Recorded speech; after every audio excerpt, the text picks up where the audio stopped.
आजकल इंस्टाग्राम पर और यूट्यूब पर ऐसे बहुत सारी रील्स वायरल होती है कि जो इंस्टेंट कर्मा जिसे बोलते हैं, कि जैसे किसी ने किसी कुत्ते को लाइक किसी भी को भी हानि पहुंचाई, उसके साथ तुरंत बुरा हो गया। तो क्या हमारे कर्मा का जो फीडबैक लूप है इतना फास्ट होता है? अगर इतना फास्ट नहीं भी होता तो उसका कितना टाइम गैप होता है, और ये टाइम कौन डिसाइड करता है? हर एक कर्म का फल वो कर्म के ऊपर निर्भर करता है कि कर्म कैसा है। जैसे कोई बच्चा एक पंखे के अंदर अंगुली डाले, उसका फल कब आएगा? तुरंत। नहीं नहीं, ये तो बच्चा है, इनको माफ कर देते हैं, अगले जीवन में देंगे। ऐसा होता है? नहीं। नहीं होता। राइट। कोई व्यक्ति जो है आग में अंगुली डाल देगा, आग में हाथ डाल देगा, बोले नहीं अगले जन्म में मुझे इस कर्म का फल मिलना चाहिए। नहीं, कुछ कर्म ऐसे होते हैं जिनका फल तुरंत। तुरंत आता है। कोई व्यक्ति जो है दूसरे व्यक्ति को जोर से स्लैप कर ले, जोर से मार दे, थप्पड़ मार दे, बोले दर्द कब होगा? तुरंत। तुरंत होगा दर्द। उसी प्रकार कुछ कर्म ऐसे होते हैं जिनका परिणाम कुछ समय बाद आता है। जैसे कि आपने भोजन किया, तुरंत एनर्जी नहीं मिलने वाली है। चपाती, सब्जी, राइस, दाल आपने जो भी ली है, उसका फल, उसकी एनर्जी कुछ समय बाद आपको मिलेगी। उसी तरह से आप एक बीज लेते हैं और उसको जमीन में बोते हैं, तो ऐसा नहीं होगा कि वो तुरंत अंकुरित हो जाएगा और फिर एक पौधा बन जाएगा और फिर एक वो पेड़ बन जाएगा। तुरंत नहीं होता है। सबसे पहले वो बीज गया है, कुछ समय लगेगा, थोड़ी सी जड़ें आएगी, फिर उसके बाद में वो थोड़ा सा अंकुरित होगा। तो हर किसी कर्म पर निर्भर करता है कि उसका फल कब फल। आएगा। कुछ कर्म ऐसे होते हैं जिनका फल 1 साल बाद, 2 साल बाद, 3 साल बाद। मान लीजिए किसी ने एक व्यापार में इन्वेस्ट किया है, तो उसका फल कब आएगा? हो सकता है 2-3 साल बाद आए, 5 साल बाद आए, जी। प्रॉफिट में तब से दिखना शुरू हो। कुछ कर्म ऐसे होते हैं जिनका 10 साल बाद, 50 साल बाद, 100 साल बाद, 200 साल बाद। अगर 200 साल बाद अगर कर्म का फल आना है, इसका मतलब वो कब आएगा? अगले जन्म में। अगले जन्म में, या और अगले जन्म में। ये जन्म मान लीजिए मेरा 80 वर्ष का ही था और मुझे कर्म का फल जो है वो 100 वर्ष बाद मिलना है, और मैंने कर्म 60 वर्ष की अवस्था में किया था, तो 20 साल तो इस जीवन के हो गए और 80 वर्ष अगले जीवन के। अगले जीवन में जब 80 वर्ष का होऊंगा तब वो कर्म का फल आएगा। कोई ऐसे बुरे कर्म होते हैं जिनका डेफिनेटली हमें अगले जीवन में उसका फल मिलता है? साधारणतया जो बड़े कर्म होते हैं, बड़े पाप होते हैं, मांसाहार, नशा, अवैध संबंध, जुआ, और किसी व्यक्ति को बहुत अधिक हानि पहुंचा देना, कष्ट पहुंचा देना, इन सब कर्मों का फल साधारणतया अगले जन्म में प्राप्त होता है। पर ऐसा कह नहीं सकते डेफिनेटली कि हर किसी के साथ ऐसा ही होगा, क्योंकि भगवान भगवत गीता में 4 अध्याय में कह रहे हैं, कर्मणा गहनो गति ही। इस कर्म की गति को समझना बहुत मुश्किल है कि कब किसका फल आएगा, कर्म क्या है, अकर्म क्या है, विकर्म क्या है। कवियो अपित्र मोहिता।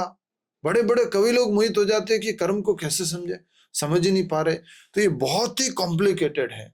हम ऐसे नहीं कह सकते ये ऐसा हुआ है तो इसका फल इतने समय बाद इतने बजे यहाँ पर प्राप्त होगा। इन जनरल कुछ रूल्स है, उस आधार पर हम बोल सकते हैं। जी। तो जैसे प्रभु जी आप एक इंजीनियरिंग बैकग्राउंड से आते हैं, तो क्या हमारे कर्मों का कोई अकाउंट या खाता है क्या? जैसे हम मान लीजिए आज मैंने 10 बुरे कर्म कर दिए, आगे चल के मैं कुछ 10 अच्छे कर्म कर लूँ, तो क्या वो आपस में कैंसल आउट हो जाएँगे? बहुत बढ़िया। सब लोग अगर ऐसा ट्राई कर दो सोचेंगे कि नहीं सब कैंसिल होना चाहिए, तो ऐसा कैंसिल नहीं होता है। पुण्य कर्म जो है, अच्छे कर्म जो है, उसका हमें अच्छा फल मिलता है। पाप कर्म का फल, बुरे कर्मों का फल हमें बुरा मिलता है। हो सकता है पहले बुरे कर्मों का मिल जाए, हो सकता है पहले अच्छे कर्मों का मिल जाए, हो सकता है पहले बुरे का कुछ मिल गया, बीच में कुछ अच्छे का मिल गया, तो ऐसे अच्छा बुरा कुछ सुख दुख जो है उसका अनुभव होता गया हमें। अच्छे कर्मों का फल सुख है, बुरे कर्मों का फल दुख है। तो जैसे बुरे कर्म करते हैं लोग, उसके बाद अभी आपने बताया कि वो प्रायश्चित करते हैं, अपने आप को कष्ट देते हैं, तो वो प्रायश्चित करना उस कर्म को, प्रभाव को कम करना है, जो बुरे कर्म जी, करेंगे। उस कर्म के प्रभाव को कर्म कम करना, पूरी तरह से नष्ट भी हो जाता है उस कर्म का प्रभाव प्रायश्चित करके, वैदिक विधि विधान से प्रायश्चित करके। जैसे महाभारत और श्रीमद् भागवतम में कहा गया है कि मनुष्य को अपनी मृत्यु से पहले सारे पाप कर्मों का प्रायश्चित कर लेना चाहिए, तो उसको अगले जीवन में उसको भुगतना नहीं पड़ेगा।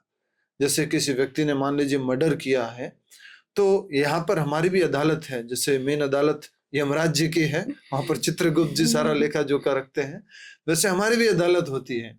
और उस जो व्यक्ति मर्डरर है, जिसने हत्या की है, उसको सजा सुनाई जाती है, और कई बार सजा सुनाई जाती है फांसी की। इसको फांसी होनी चाहिए। तो फांसी होना इस जीवन में, वो इसी जीवन में उसके मर्डर के कर्म से मुक्त करा देगा उसको, अगले जीवन में उसको भुगतना नहीं पड़ेगा। इस जीवन में वो कर्म को भुगत लिया, अब वो अगले जीवन में उसके साथ में नहीं चलेगा। तो इसलिए अच्छा है कि हम अपने कर्मों को इसी जीवन में भुगत लें या उनका प्रायश्चित कर लें स्वयं से ही। इसीलिए लोग कई बार जीवन में तपस्याएं करना शुरू कर देते हैं, अलग अलग प्रकार के भोजन की तपस्याएं करते हैं, सोने की तपस्या करते हैं, परिक्रमा करने की तपस्या करते हैं, ठंडे पानी से नहाना, सुबह जल्दी उठना, ये सब तपस्याएं करते हैं। हिमालय पर जाकर के एक पैर पर खड़ा रहना, वहां पर अपना जीवन बिताना, ये तपस्याएं करते हैं। तो ये सब तपस्याओं का परिणाम ये होता है कि इस जीवन के कर्म जो हमने किए हैं उनको हम पूरी तरह से समाप्त कर लें, प्रायश्चित कर लें। जी, तो ऐसे हमारे यहाँ जो बुजुर्ग लोग हो जाते हैं, उनको बोलते हैं कि आप नाम जप करो, चाहे वो हरे कृष्णा, चाहे हरे राम। इसलिए नाम जप करने के लिए इसलिए बोलते हैं कि वो अपने कर्मों का प्रायश्चित कर लें। जी, जो उम्र वाले लोग होते हैं वो या तो माला लेके बैठ जाते जी। हैं अपना नाम जप करने, या ऐसा अभी तो सिस्टम ही बन गया है कि ये तो 70 साल के बाद करने की चीज है। वास्तव में नाम जप तो हमें बचपन से ही करना चाहिए। श्रीमद् भागवत में बताया गया है, कौमारम आचरित प्राज्ञो धर्मान भागवताम इहा। प्रहलाद महाराज 5 वर्ष के बालक कह रहे हैं कि ये जो भक्ति है, ये जो नाम जप है, ये कीर्तन जो है, ये 5 वर्ष की आयु से ही हमें सिखाया जाना चाहिए, समझाना चाहिए, और हमें भी धीरे धीरे उसको समझना चाहिए। तभी जाके अपने जीवन को वो श्रेष्ठ बना पाएगा और अच्छे कर्म करेगा और भगवान के धाम इसी जीवन में जा पाएगा।